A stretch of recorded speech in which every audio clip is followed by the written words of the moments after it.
After being investigated by the Glendale police in Colorado, Ja Morant will avoid prison time. Hey, what's happening everyone? This is Swish.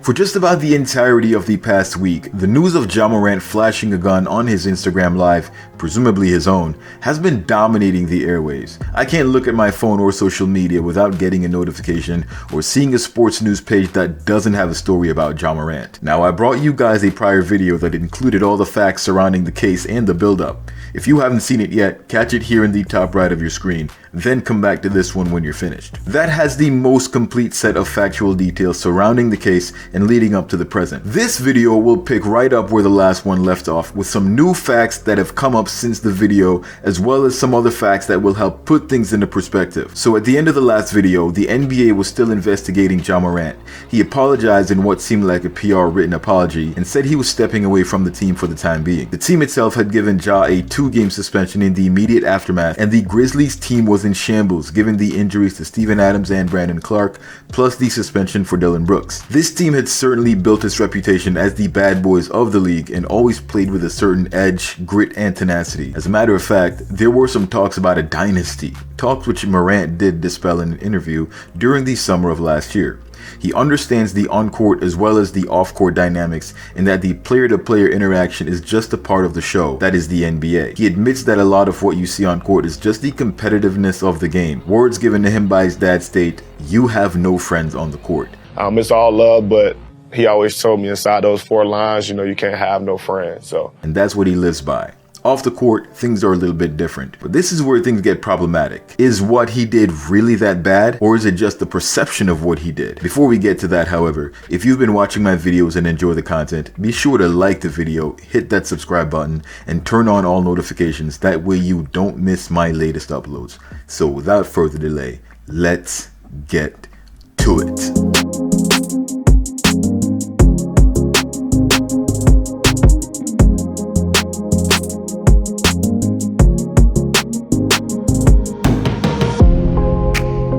After initially suspending him for 2 games, the team confirms that Ja Morant will now be away for at least 4 games. While the team didn't announce any additional suspensions, this could just be Ja deciding to stay away from the team for that period of time. This is still without the league itself coming to a conclusion on its own investigations of what Ja Morant did and how it ought to be addressed by league policy. Back in 2010, both Gilbert Arenas and Javaris Crittenton were suspended by David Stern, the NBA commissioner at the time, for the rest of the season for bringing guns to the locker room. NBA players are prohibited from carrying a firearm on league-related travel, so traveling for games or for any other operation that requires you to represent your team as a professional restricts the carrying of those types of weapons. The punishment can be up to a 50-game ban, which would see Ja Morant not play another game this season and continue to miss games, potentially the first 30 games or so of next season, putting his next appearance in around December. It isn't clear that the gun was his at this time, so it will be difficult for the NBA to gather enough incriminating evidence against Morant to punish him by this standard. I doubt any of his teammates are going to come forward and say that, yeah, he carried the gun on the team bus and they saw him with it or anything like that.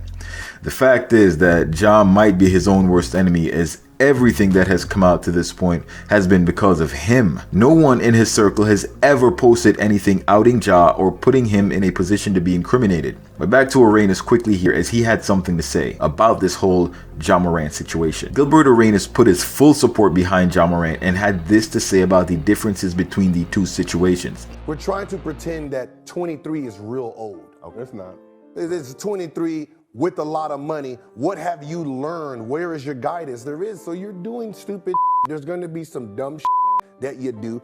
Some of us been caught, some of us hasn't. So the question is this: do we accept this behavior? I do. Do you accept it? Like I said, the perception of what he did wrong may be worse than what he did. If you disagree, it's perfectly fine to feel that way, so let me know in the comments. Arenas has been in similar shoes and isn't exactly condemning himself as a youngster for what he did, but he is at least admitting it wasn't the right thing to do. He believes Morant should be given a chance and just keep playing. Robert Parra, the Grizzlies owner, hasn't even spoken publicly on the issue at this point. If you guys recall, the Nets owner brought Kyrie's Instagram post that contained the link out of obscurity And I bet you $1,000 that most of you found out about the link because of the backlash as opposed to coming across the link posted by Kyrie himself. The problem with Ja Morant is that while he says he keeps it on the court, the bad boy persona seems to spill over off the court. You've seen it in tweets and interactions he's had with other players and non-players alike, so it may be tough to really differentiate whether what he's saying is all a part of his act or if he actually feels this way in reality. You've seen that one possession where Jonathan Kuminga as a rookie was defending him. After the play, with Ja driving to the rim and getting the basket, he says this about Kuminga: "He can't guard me," with emphasis. This is obviously typical trash talk. This later spilled over on Twitter, where you see the little back and forth between Ja Morant and Kuminga. Now, where things get a little blurry, and the problem I alluded to earlier, is the thug-like aspect of his responses to non-NBA players. No one thinks he's going to go after another player, but someone who's just a guy off the street, that's different. You hear him say, "It's free to see how hollows feel." On the face of it, that's a threat. That's a G-flex. Now, in Ja's interview, he addresses this as well, where he says he'll post something up in the heat of the moment, but then his mom will say, "Take it down." Now, if he leaves it up, he's a thug. If he takes it down, he's soft. This particular instant has solely to do with the perception of Ja by the people that he chooses to interact with. This is clearly an influence of rap culture. It's not necessarily a bad thing to stick with the same friends you've known, but in this case, you can see how that can be construed as a bad thing. You then see more of the Twitter bantering later on with Draymond as well, and due to the similarity with the language, a lot of people will just say he's a thug on and off the court, that he doesn't differentiate between the two. I'm going to somewhat disregard Ja Morant's apology in assessing what I think is going on here because it takes on too much of an unrealistic tone. I don't think he wrote that apology. I think Ja will probably discuss the backlash as well as the way he handled himself that led up to this with his family and those in his close circle.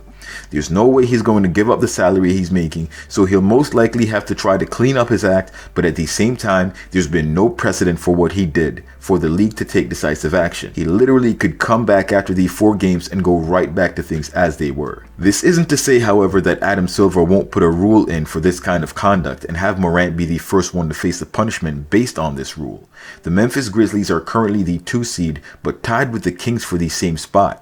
The Kings, however, have the tiebreaker, and Memphis losing Ja Morant would completely break the season for them.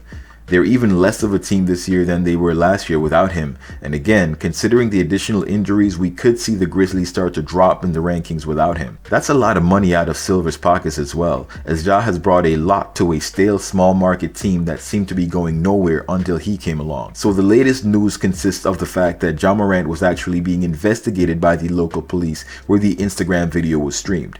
The Grizzlies were in Denver to play against the Nuggets, and while partying, decided to live stream himself with the gun. Now, fortunately for Ja Morant, it is legal in both Tennessee and Denver to have a firearm. Both states are open carry, which means as long as you're over 18, having a weapon is not illegal. There are no permits required in either state. Due to the nature of the live stream, however, with the fact that this was a party, there may have been alcohol involved. This is what interested the Glendale police in investigating Morant. While no permit is required to carry a weapon, it is in fact illegal to possess a weapon while under the influence of alcohol or any other controlled substance for that matter. After a couple of days of investigating, the Glendale police dropped the case against Ja. The police department said it was not able to determine that probable cause existed for the filing of any charges. The department also said it did not receive any calls for service at the club regarding a weapon of any type. No disturbances were reported to the GPD, and no citizens or patrons came forward to make a complaint. The investigation also concluded that no one was threatened or menaced with the firearm, and no gun was ever found. In moving forward, Ja might just have to be less present on social media in the aftermath and keep a low profile. With the way the league has been handling these situations as of lately, we might see a set of conditions that are required for Ja Morant to return, similar to what we saw in the Kyrie situation. This may include some mental health counseling, as you see that was referenced in the apology, as this would seemingly address the issue without faulting Morant for creating such a PR nightmare for the league, or the league for being too soft in response. This will give the public the perception that Silver is cracking down on Ja Morant while giving him the opportunity to right his wrongs, and neither party ends up losing much. Let me know in the comments if this would be a feasible outcome for either of the 3 parties, Morant, the league, and the public. Thanks for watching. Till next time, swish.